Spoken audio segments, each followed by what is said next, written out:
chat pad up.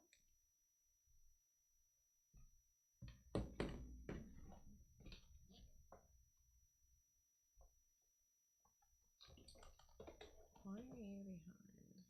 Excuse me. Bye.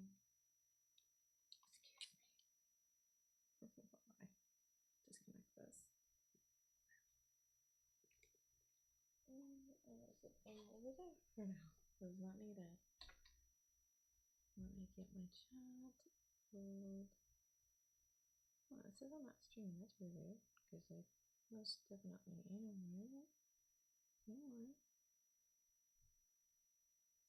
How strange. So sorry about all that. Getting chat squared away. Okay, I think our chat's squared away now.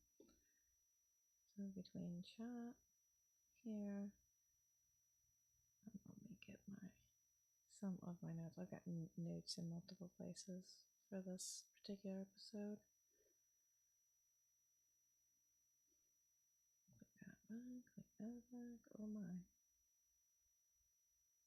Okay, hi, and welcome to PYCAST. I am your host, Pie Blaze, and on today's topic, this one is not quite as intriguing or maybe entertaining, but it is more of something with an educational value.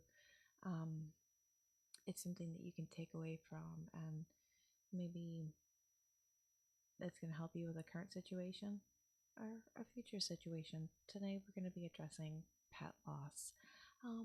As a topic, you'll find that's almost kind of taboo. It's not very commonly addressed, and we should talk about it. We should address it. This is something that, of all the things that people on a screen need to be normalized today, this is something that needs to be normalized. Discussing pet loss and grief, because people do mourn and grieve their pets. They truly are members of the family.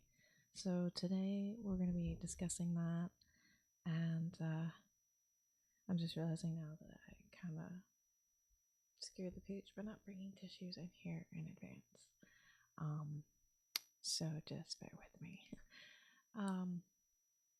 When I first thought of this topic of doing this as a podcast, or even doing this as a video, and this will become a video at some point down the road on my YouTube channel. However, this is not something that I just thought of because I am a pet owner. I actually thought of this in the throes of having to make the decision to whether or not to make the hard call on one of my furry babies, on my kitty cat Maxine.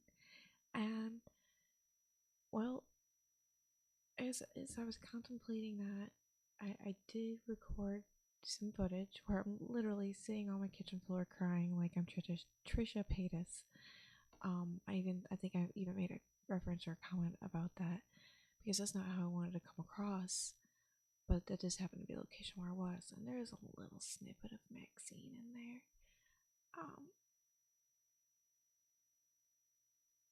But I was talking about, when I was recording, how this isn't something we commonly talk about.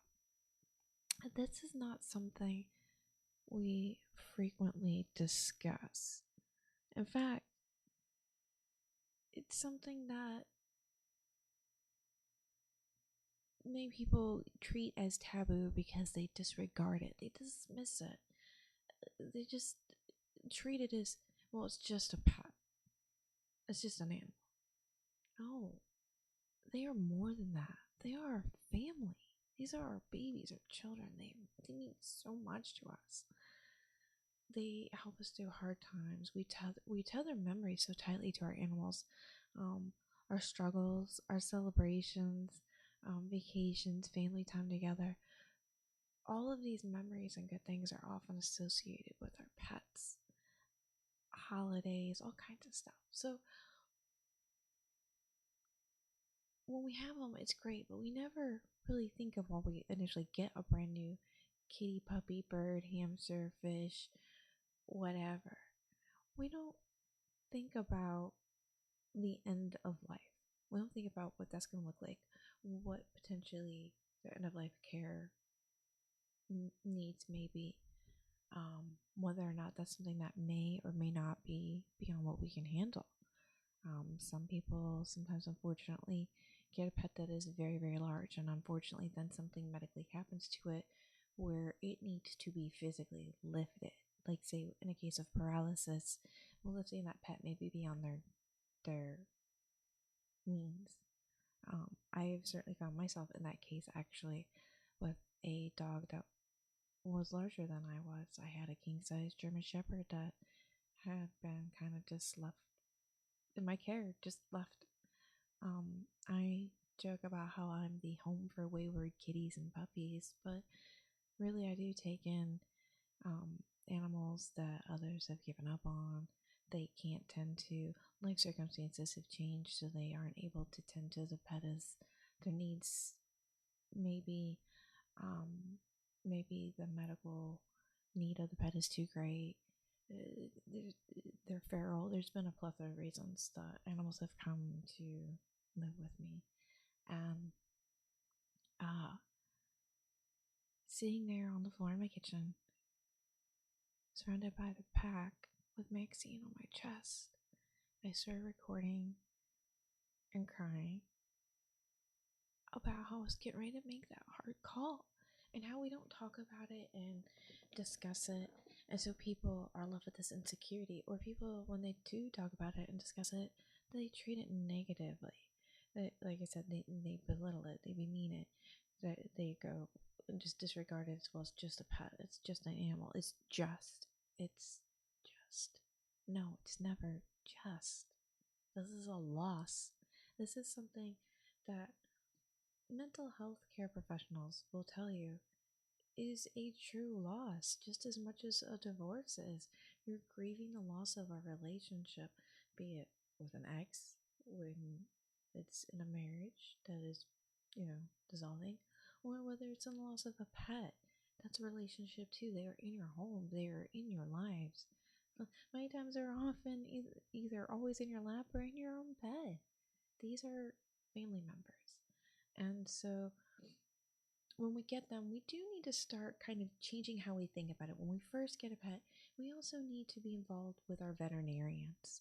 We need to have open and frank conversations with them. Honesty is going to be kind of one of the big points that helps get people through everything from the start of pet care all the way through pet loss. Honesty is going to help you so much. And so be open and honest with your vet about, you know that it's way too soon to get into the nitty-gritty details of euthanasia, but when it comes time to start maybe making the decision on making the hard call, ask them about, certain things. Like, some vets have a cremation service that they third party. Now, I mean, maybe there's some that have it on site, I don't know, but usually it's a third party service, but they do offer it. Memorial paw prints, things like this. You need to discuss in advance so you can prepare for end of life care.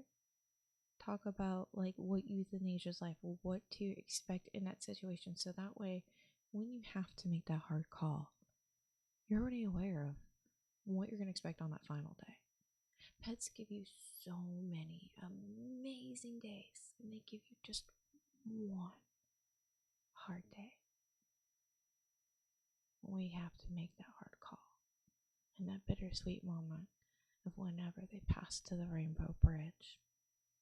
And for those of you who don't know about the Rainbow Bridge, that is something that we'll be reading here in a moment. I do have that pulled up. It's not tagged over into my notes, but I do have it. But some of you may know I have also, in the last 10 months, I have lost 3 cats. All my boys are gone. I have lost 6 people, including my father. And so when I lost Steele last week and I had to push the PYCAST, this was the topic. this was the pre-planned topic because after Maxine a few years ago, I lost Damon, then I lost Tech, then Steel, and it's just hitting me over and over. And I'm going, people need to talk about this. They need to know that one, there are actually a few books out there. There's not a whole bunch of books out there, but there's enough books out there. So please, there's Amazon, maybe your local library can source one through their network. Um, maybe your local bookstores may have one. You can order through Barnes and Noble. There are ways to get the books. So maybe a book is something that would help you, because I do want to discuss ways to cope with it, since that's also something not talked about, because we've made it such a taboo topic to discuss pet loss and pet grief, and that's ridiculous because they bring us so much joy. So we should discuss it so that way we can help our loved ones through this. It's a hard thing to get through. It's not easy. And someday when you get another pet, they're gonna do things that remind you of your pets from before. And it's beautiful and it's bittersweet. But it's amazing. So I kinda wanna help people with this because I want them to move past the grief and I want them to get on with honoring the life of their pet that they've lost. So I've got some notes here on various things, but I just want to remind people, please prepare well in advance for end of life. Talk about that. Have that honest talk before it becomes an emotional one with your veterinarian. It'll help you in the end when it's time to make that hard call and to make the decision. It'll remove some of the emotion out of it. It will make it for a more easy and frank discussion. You may want to discuss like what type of in-clinic alternative, solutions, not necessarily alternative solutions, but life-saving solutions that they have. Do they have an ultrasound machine in regards to looking for cancer in pets? That's a number one thing, and not all veterinary clinics have that to their access. They in-house, they may have access to one that's out of house, or use a service, but that's not the same. And these are things you need to know to prepare yourself so that you can take the best care of your pet and do what's best for them. Because that's kind of in the end what this is really about, is helping us be amazing pet owners and heal and just to be able to go back and love more animals. So discuss if they have things like that. Discuss if some pets will never do cancer treatments that involve chemotherapy, radiation. They just won't. And be it in-house or even referred out to a specialized clinic that does specialize literally in those services.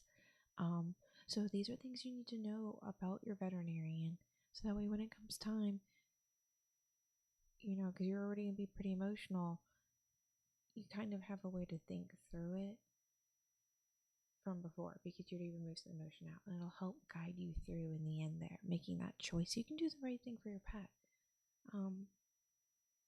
I would like to say that well in advance before that day. Once your pet has reached full maturity, I mean, sometimes you lose them in youth, but typically not. I've only lost one in youth.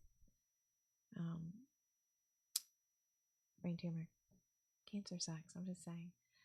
My veterinarian said that basically everything that we get, they get. Mental health, physical health, same. It's just in pets. So, those same ailments, and they aren't able to communicate with us about those needs. So, discuss ahead of time with your vet, so that way if you ever suspect possibly cancer within a pet, you know what the treatment options are. Maybe you want to save up to have that little in case fund, to have that emergency fund to take care of their needs. And starting when they're young allows you the opportunity to save up for that. But another thing with losing pets and discussing the loss is the discussion needs to be honest. You need to be honest with your vet. You need to be honest with people about how you're feeling. They shouldn't be treating you, well, it's just, they shouldn't be giving you that. No one should do that. it's 2021. We're beyond that, right, folks? Like, we're better than that. We know that animals are awesome, as you hear my dog telling you in the background right now. Minnie Mazafanga. So, be honest with your feelings. Be honest with yourself about your feelings, too. A lot of people may try to dismiss them, and that's not healthy. So, that's something I want to touch on. Another thing that I do want to touch on that's harder when regarding making the hard call.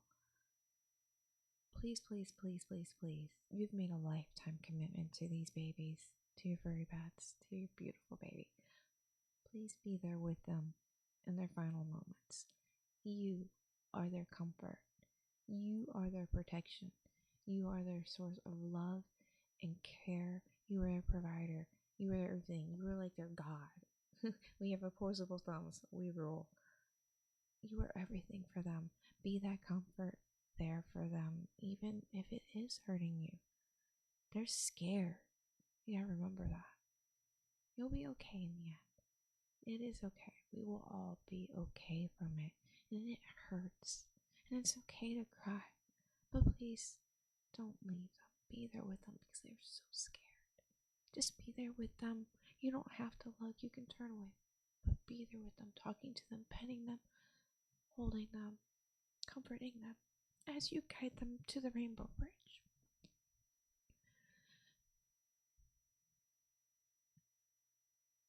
They deserve us there at their side, so please be there with them. I highly encourage that. I've never regretted it once. Now I'd like to actually, for those that may have just heard of the Rainbow Bridge but have never read the poem The Rainbow Bridge, I'm going to read that here. The author is unknown. I wish I knew whom it was so that way I could give them credit. So this here is a poem that a lot of people use to help get through pet loss. I'm gonna cry. I'm trying so hard not to. There is a bridge connecting heaven and earth. It is called the Rainbow Bridge because of all of its beautiful colors. Just this side of the Rainbow Bridge, there is a land of meadows, hills, and valleys with lush green grass. When a beloved pet dies, the pet goes to this place. There is always food and water and warm spring weather. The old and frail animals are young again.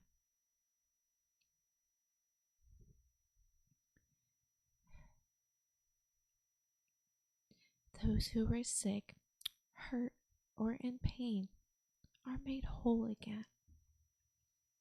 There is only one thing missing.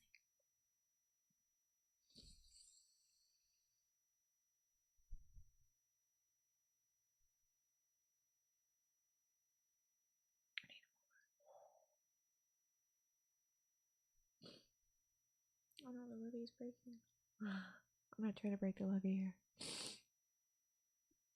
It's just a hard topic. So fresh, literally, but so important. So I want everyone out there that's going through it right now or about to be going through it, like they're considering, is it time? Is it time? This is for you. That's why I'm doing this and being open and honest with my feelings about it. Because I want it to be normal. I want you to know that you're not alone.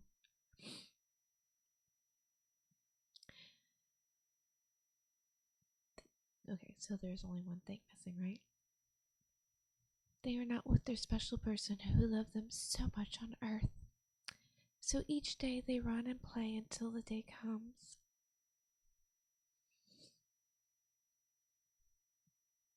When one suddenly stops playing and looks up, the nose twitches, the ears are up, the eyes are staring, and this one runs from the group.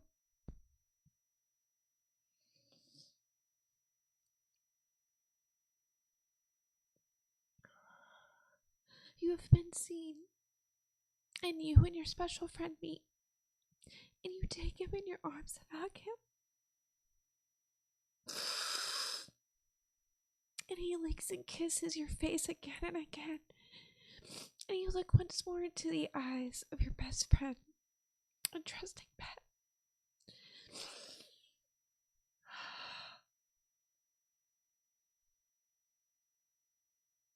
Then you cross the rainbow bridge together, never again to be apart.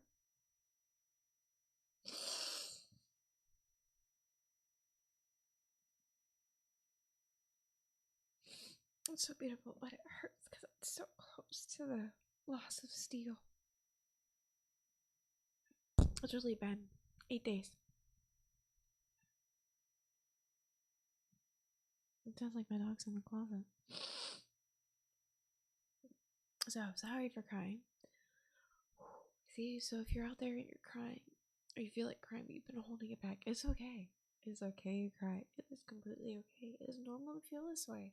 You're grieving a loss, and it's an immense loss. This is just because it's an animal, not a person, doesn't mean that the loss is not great. You gotta think, you probably see your pet more than you see most people, right? So who are you closer to, that human or the pet that you live with? They're there during holidays, during milestones, special family events and occasions. They're very special.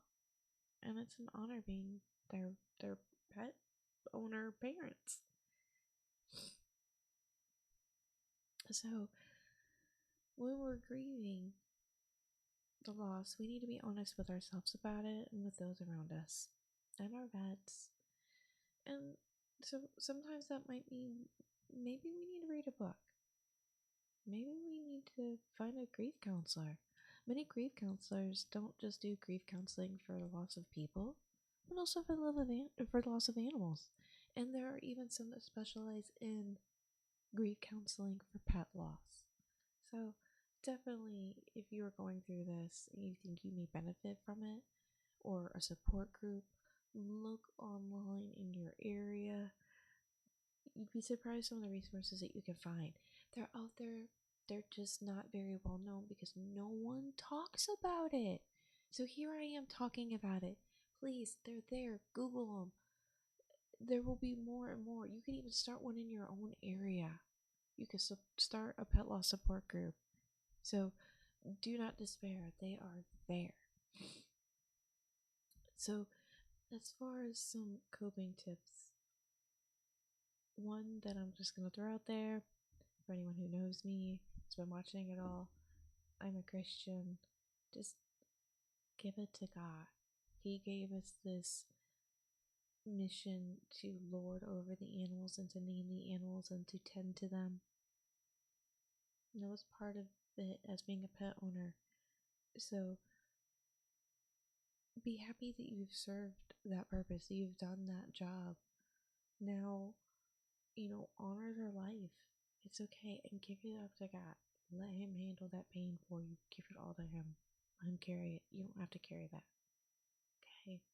For those that are not religious, then maybe you need a support group or a book. There are, I think I found 7 different books. I don't want to recommend one or another just based on the fact that I've not read any of these books myself. But I do have some specific tips to help more with pet loss. But I want you to understand that no, you're not crazy for hurting that much, for crying that much, for crying that hard, for crying for so long. It is all okay and completely normal. There's nothing wrong with you. You are not crazy. You're hurting because you love this person, well, this pet. Now they're gone. So it's okay what you're feeling. During the years that you spent with your pet, they've become a significant part of your life. So that loss is also going to be significant, okay? Now, I want to discuss with you what I'm going to sit here and I'm going to talk about tips for dealing with the pet loss. First, I guess I need for you to understand the 7 stages of grief, okay? And this happens whether you're mourning a person that passed away, a divorce, because the death of a relationship, the death of the marriage, or even the loss of a pet. So these are some ways, or maybe some other kind of losses. These are the 7 stages basically, and they are not necessarily in this particular order, but in some of the stages you'll be in for shorter periods of time, and others you may be in for longer, and that's okay too. Everybody goes through it differently, but these are the stages so that way you can be aware and know what you're going through and kind of help you understand where you are, where you were, maybe where you're going, and then from that guidance you can kind of decide maybe if you need a little extra help with like a book, or like I said, my dog is talking too, or by seeking out a support group or maybe a grief counselor. So one of the stages that's very significant actually, and is one of the very first usual ones you will feel, is either disbelief or shock. um, the initial reaction to the loss can be very, especially if it's like sudden, it can be very shocking. You may not believe that it's true at all, which can lead to bargaining. That's another one I'll discuss in a moment. But this is a form of an emotional protection, and it can last for weeks. The time experienced often reflects the suddenness of a death. But there's no like uniformed recipe way for grief. Okay, so just know that can be one of the first stages, and it can be a very long stage. It can be a very short stage. You may not experience it at all. It's not uncommon for someone to go through this phase though. Throughout the duration of like the funeral preparation, they'll feel kind of like numb, blacked out. It just kind of helps them thrive and get through the process. Another stage is denial. It's kind of shows how stubborn we are as people, huh? The mind goes into a state of denial that basically it's a reflex. It's an instinct for the mind to protect itself from pain and the reality of the loss. A person can deny a loved one's passing or pet's passing for weeks, no matter the circumstances around the death. People experience other kinds of denial as well. For instance, a grieving person may deny that the loss affects them in a serious manner. Denial is a type of self-preservation. It's really it's very similar to shock, but not quite. It is different. A person's experience with the stage helps them shelter away from the pain that they're going to feel. It's impending. It's coming. And so it's kind of like a security blanket from it. In the meantime, the storm's coming, and it's just helping give them some more before that snow blasts down on them with the cold reality that that loss is real. And then that kind of tends to lead, like I said, these don't always go together, but they usually kind of line up for the most part, for guilt, or just the emotional pain of the loss. You might feel guilty doing the whole woulda, coulda, shouldas. We should have done this. Well, we could have done this. Or what if we tried this? Torturing yourself with all those things of what could have been. Um, did you make the right choice? Was it too soon? Was it too late? Should you have made the call sooner? Did you really do everything you could? There's all kinds of things that revolve around guilt and pain. And as a person begins to feel that full realization of the death, their numbness can lead the way to extreme emotional pain and suffering. Like once that wears off, it can be very intense. Guilt often accompanies with pain. A person may feel survivor's guilt, um, or a constant sense of just what might have been. Um, Sometimes it's the lonely person that all they had is that one pet, and being without them, that was everything. That was their world. That was their confidant. Because let's face it, in a world of Kim Kardashians, it's not always looking so great out there. Some people kind of suck, and we know that. So our pets are awesome. They're wonderful best friends. They're the best, and they love us. Your best friend doesn't always love you, but the furry best friends, they always do. Unconditionally. You can't beat that. So, someone that's all they've got, that loss is going to be very significant, and they may be holding on to some guilt and pain regarding how it ended.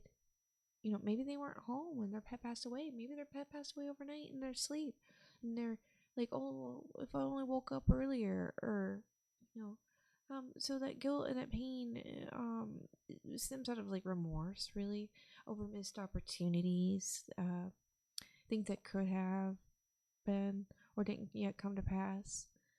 Um, it's important, really, to experience the full depth of the pain when going through the grief. Masking this stage, some people mask it with substances. Let's say it that way. Yeah, with substances. Let me say it that way.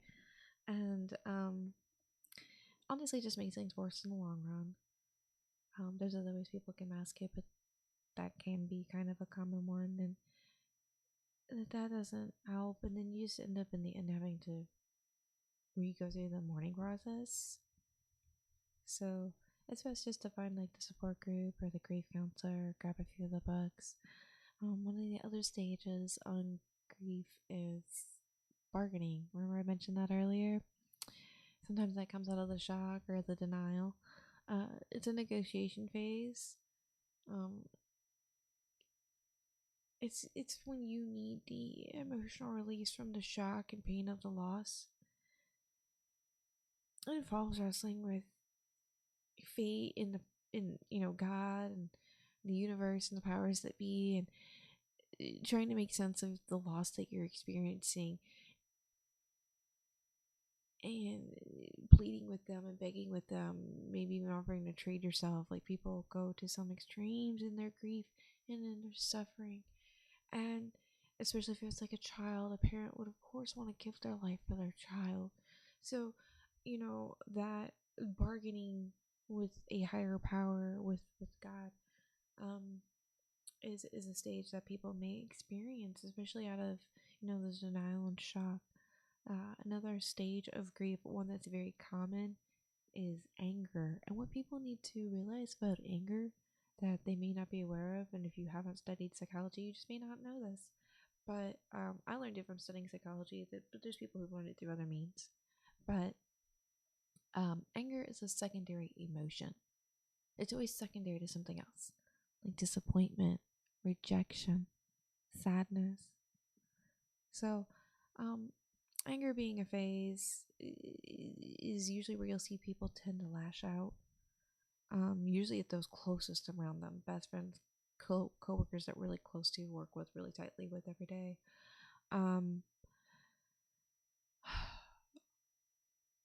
It's definitely just an unwanted reaction to the feeling that they have of this like helplessness, because they can't control the situation of the loss. So this is something you can feel when you lose a pet, and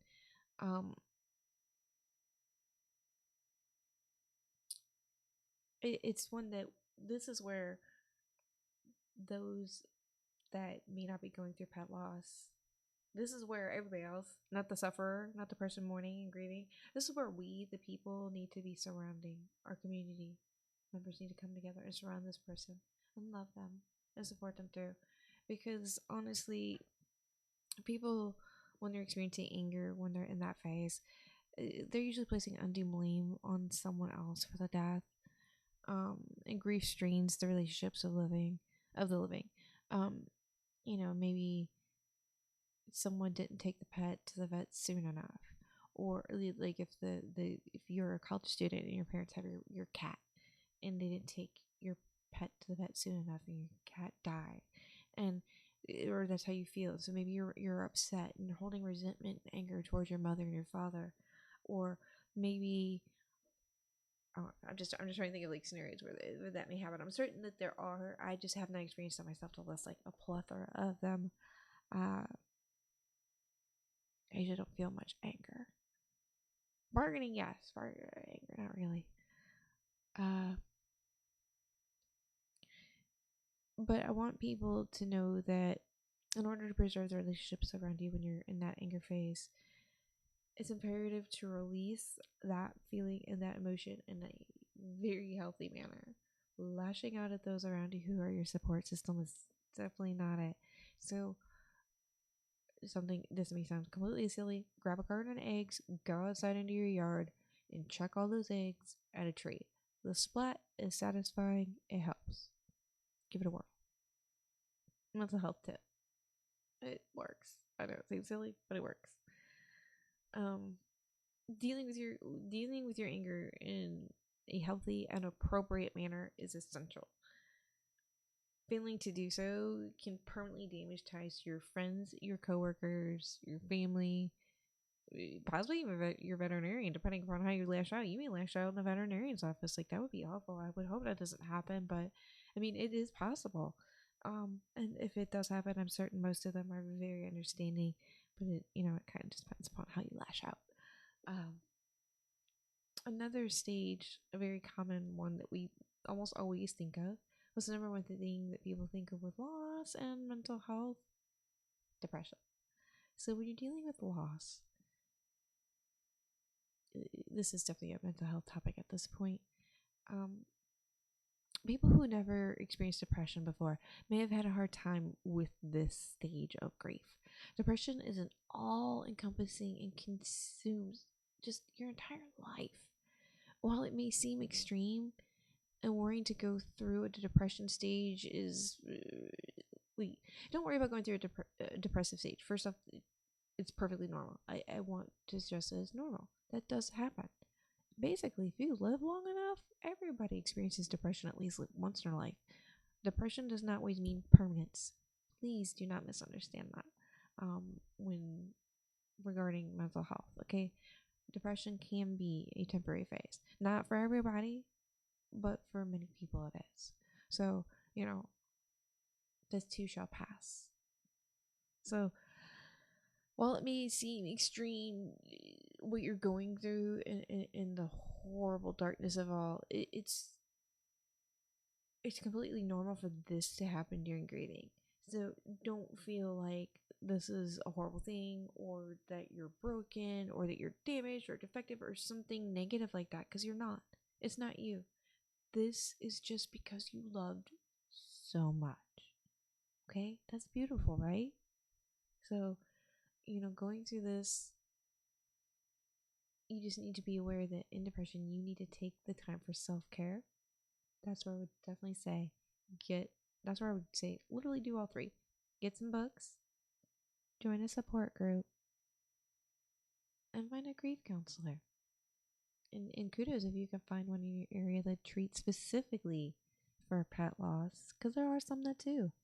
But any grief counselor can help you with the pet loss. So find one if you feel that you are one of the people that is experiencing this stage, experiencing depression. Not all stages of the depression during grieving look alike. It's not always about sadness. Sometimes it is tethered to anger. So, carefully survey your emotions every day. When we're going through depression, you might want to avoid some of your friends that just try to do the snap out of it, because that's not healthy either, to kind of dismiss and disregard. And if you're one of those people that says that, please stop. That is not helping anyone. So, because you can't just snap out of it. You just can't just think about something else. That's not how that works. So, I'm certain like every mental health professional is like, she's right on that. That's not how that works. So, please stop. We've got to stop with that. We've got to get better about that so we can help the people around us.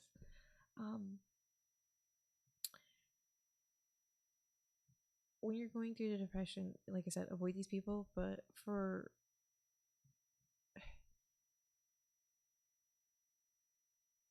you can't I just want you to avoid these people, because you can't control your emotions like that. You can't just like put a leash on them. You can't just turn them off and on like the switch of a light. Okay, you can't like here like this.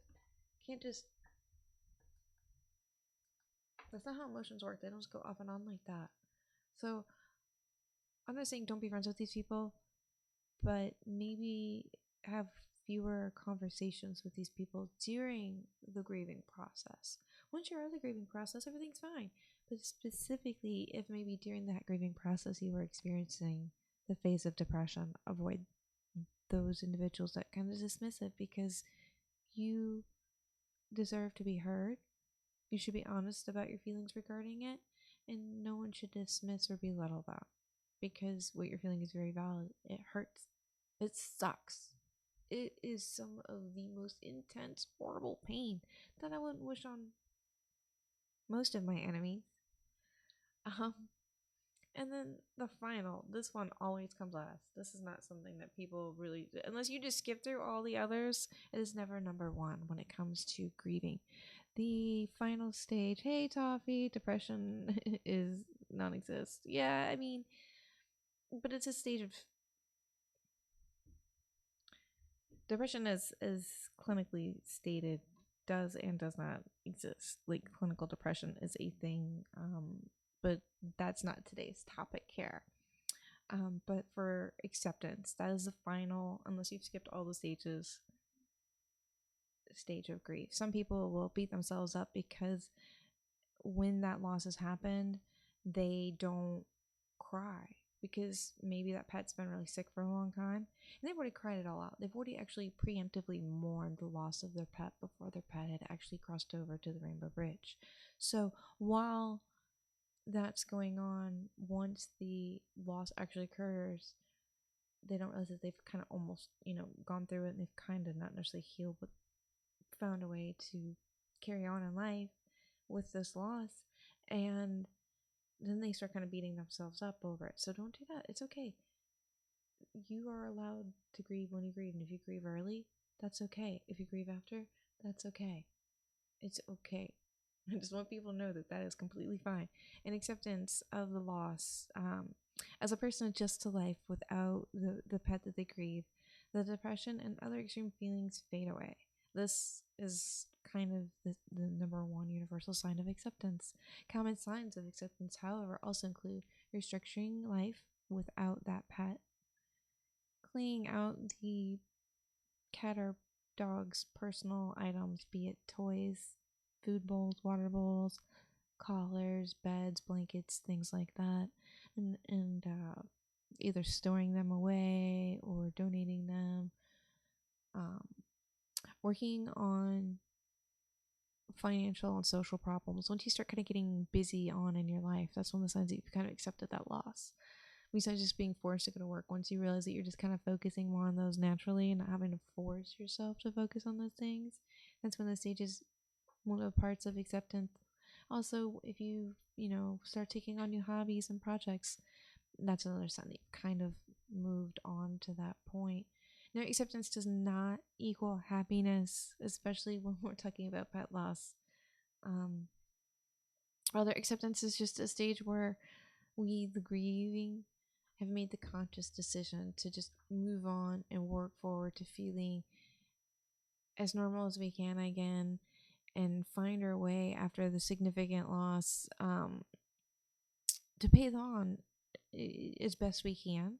Like I said, when you have another pet in the future, they will do something that is similar, or you might go, oh, well, my previous pet, dog, cat, whatever, Sam, Woof, Bark, Meow, Bartholomew, whatever you want to call your animal here, you may remember them and think of them fondly and think of how they would have reacted in a situation like the first time seeing snow, or first time taking a ride in the car, or first time playing with like a laser cat toy, etc. Not always just first, but different milestones, things like that. So I want people to be just aware of this, because this is such an important topic that people don't talk about. I don't know why it's not talked about more, why it's talked about less, and why it's kind of shied away from, why people try to belittle it and make less of it than it is. It is still significant loss. Again, you have them in your home with you every day, day in, day out, for years. That is significant to lose that pet. So please, if you're wondering why it hurts so much, that's why. Because they were there all the time. Memories, milestones, holidays, birthdays, the time you ate too much pizza and puked your guts up, um, you know, your first parental loss. You just cuddled up with them for weeks on end, or you have your first baby and you're taking those adorable pictures with them, getting to meet their new family member. There's so many different milestones and memories that embeds them and cements them into the family fabric. So please remember them that way, honor them that way, and treat them with that respect. You may, like I said, it's best to plan kind of in advance so that way when that day comes, you're not caught off guard. You can make these decisions whether you want to cremate your pet, whether you want to have your pet buried at home, whether or however you want to do things. You need to look and see if you can even bury your pet in your yard. Some people do that and don't realize that it's violating their city ordinance or county ordinance, depending upon where you live. So, look into these things, prepare yourself in advance so it hurts less in the height of that emotion, because getting into these technical details, that's something that makes it hurt more and makes you a little more angry. Why grieve harder if you don't have to? So it's something that makes it a little easier. It just kind of gives you an idea of what you may need, if you may need a secondary vet in the long term down the road, or if your vet has everything that you need. I'm fortunate enough that my new veterinarian's office, I've been with them for quite some time, but my most recent veterinarian, their clinic has an ultrasound machine on site. So I have that benefit. I did not have this veterinarian clinic. They weren't even open when I first moved to Greenville and I lost my dog Harley Quinn. When Harley Quinn had passed away, she'd gone to a different veterinarian in Greenville that did not have an ultrasound machine, and unfortunately, Harley Quinn fell ill during the holiday time. She was sick on New Year's Eve. If they'd have had an ultrasound machine to scan her liver right then and there and could have confirmed 100% before she'd passed that it was liver cancer, my dog would have been put to sleep on her birthday. But she wouldn't have passed in her sleep the way she did. And that hurts. And so, that's something you might want to think about is that kind of thing. So that way you can provide the best care you can for your pets, for your furry babies. That's why I want people to think about that in advance when they're still young, while they're still in their youth. If you adopt an adult or an older pet, that's even more amazing. But then even more sooner, you need to have this discussion with your veterinarian so that you can prepare and do what's best for your furry baby and then yourself. Remember, self-care is very important during that time. If you find that you are not able to take care of yourself, you are not eating correctly, you are not showering, those are some basic signs that maybe you need to talk to someone, be it a group or a professional. Please reach out. There's no shame in it. That's what they're there for, and it'll help you in the end. So do that for yourself, because that's what your furry baby would want. Now, I would also recommend that in the adulthood of your pets, make some memorial items in advance. Like maybe taking their paw and putting it in Elmer's glue, putting it on an ornament, then sprinkling glitter across that, and then washing their paw off really well from Elmer's glue with a washcloth and warm water. Works great. And it makes a wonderful memorial to keep. It's a nice keepsake to keep you around. That's just one little thing you can do. There's tons of them you can find on the internet or on apps like Pinterest, I'm certain. So definitely check those out. Let me see here. I'm going to double check my notes. Someone make sure I didn't miss anything that was super important here. Oh, no, I think I hit all the highlights. I know that this one is a short episode. Honestly, the topic being such a lofty topic, it doesn't need to be one of those long, drawn out 2-hour episodes. So this is the PYCAST. Thank you so much for hanging out with me. I hope that you were able to take away something that can help you be a just more confident pet parent down the road. If you are someone that is currently grieving pet loss, I'm so sorry, and my heart goes out to you. I I totally understand your pain and it's awful, and I wish I could be there and hug you and help you through this personally, but know that you are not alone in this situation and that there are plenty of people out there that you can reach out to for support in this time. Let's see, next Tuesday will be November 9th, and that podcast, I've got a treat for you. We're going to be doing a deep dive into Dexter. That is right. Dexter Morgan is back on Showtime. And folks, let me tell you, I'm just absolutely so excited. I've got my Dexter nail art.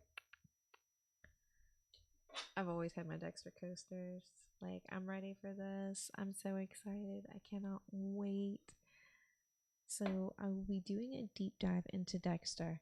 And if you want to avoid spoilers, then you're going to want to avoid the podcast on Tuesday, because let me tell you, during that airtime, I will be discussing the episode in depth. And I will put a spoiler alert warning out there in the beginning just to remind everyone, just in case you forget when you hop in. But once you're in, boom, that's it. You're going to probably be getting spoilers, so womp womp. Enter at your own risk. But I wouldn't do that to you, so I will put the spoiler up there. I'm not going to catch you completely off guard, but enter at your own risk. Know that it will be there. I will make sure to have it in the title.